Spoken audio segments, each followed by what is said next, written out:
حضرات گرامی، یہ ہمارا روزانہ کا تجربہ ہے کہ بدن کے مرض کو دور کرنے کے لیے دوا کا تعین بعد میں کیا جاتا ہے. سب سے پہلے مرض کی تشخیص کی جاتی ہے،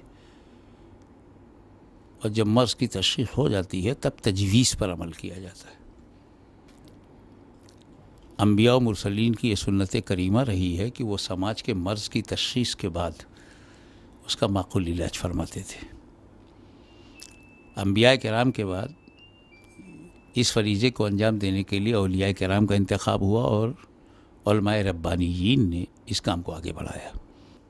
مدینے والے آقا و مولا کا ہم لوگوں پر کرم نہ ہوتا اور ہمیں اعلیٰ حضرت عظیم البرکت امام عشق و محبت مجدد دین و ملت امام احمد رضا خان علیہ رحمت و رضوان جیسی شخصیت، عبقری شخصیت نہ ملی ہوتی تو ہماری دفاعی جنگ بڑی کمزور ہوتی. تشخیص کی دقتوں سے ہم الجھتے اور تجویز میں بھی ہماری کہیں نہ کہیں نامرادی ہوتی. علماء ربانیین کا مقدس وجود آج بھی ہے، اور الحمدللہ ان کے قدموں کی برکت سے اعلاء کلمۃ الحق کا فریضہ انجام دیا جا رہا ہے. احقاق حق اور ابطال باطل کا تسلسل جاری ہے.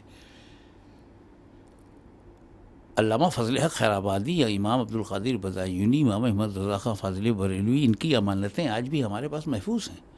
اعلیٰ حضرت عظیم البرکت کے بیان کردہ مسلک کی روشنی میں امام احمد رضا نے عقائد و نظریات کی جو اسلامی اور سنی نظریات کی تشریح کی، ان تمام تشریحات کے ساتھ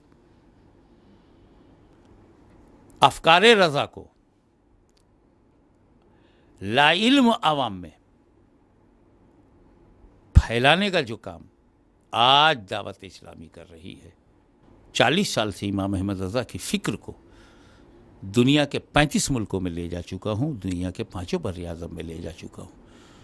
میں بڑا مطمئن ہوں کہ جو خوشبو اعلیٰ حضرت نے پھیلائی ہے وہ مولانا الیاس قادری میں بتمام و کمال موجود ہے. عشق رسول، تمنا مدینہ، محبت میں ڈوبا ہوا ایک مزاج.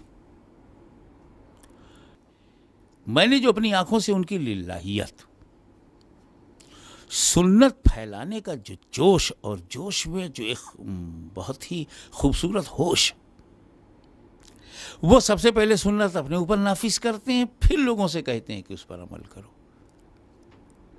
سب سے پہلے وہ سنت کے سانچے میں اپنے کو ڈھالتی ہیں، پھر لوگوں سے کہتے ہیں کہ سنت پر عمل کرو. اس کی تاثیر کا کوئی جواب نہیں.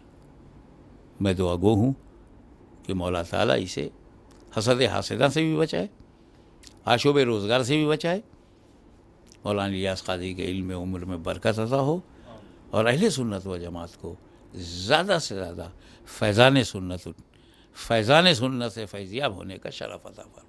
تو یہ جو مدنی چینل ہے، یہی تو ایک شرعی استعمال ہے جس پر ٹھیک ہے بہت سی چیزوں کا استعمال غلط ہوتا ہے. اسی طریقے سے چینل کے بھی سینکڑوں غلط استعمال ہیں، مگر ایک صحیح استعمال ہے کہ دینیت پھیلاؤ.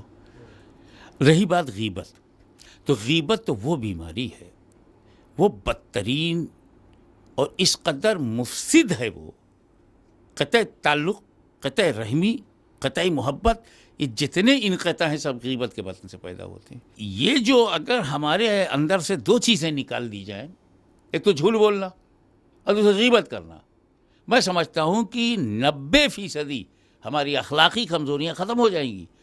اور پھر یہ غیبت کرنا، اس کو ٹارگٹ بنا کر کے جو وہ چلے ہیں نا کہ ہمیں اب غیبت مٹانا ہے. واقعی اگر کروڑوں لوگوں سے غیبت کی عادت خارج کر دی گئی تو برائی بند ہو گئی، برائی بند ہو گئی، لڑائی بند ہو گئی. جیسے ایک ہوتی ہے نا الامراض، معدہ خراب ہے تو دنیا کی تمام بیماریاں پیدا ہوں گی. اگر کوئی غیبت کو پسند کرتا ہے تو اخلاق کی تمام بیماریاں اس میں پیدا ہوں گی. ہم کو اے عطار سنی عالموں سے پیار ہے، انشاءاللہ دو جہاں میں اپنا بیڑا پار ہے. انشاءاللہ دو جہاں میں اپنا بیڑا پار ہے. صلو علی الحبیب. صلی اللہ تعالی علی محمد. مجھے اپنی اور ساری دنیا کے لوگوں کی اصلاح کی کوشش کرنی ہے.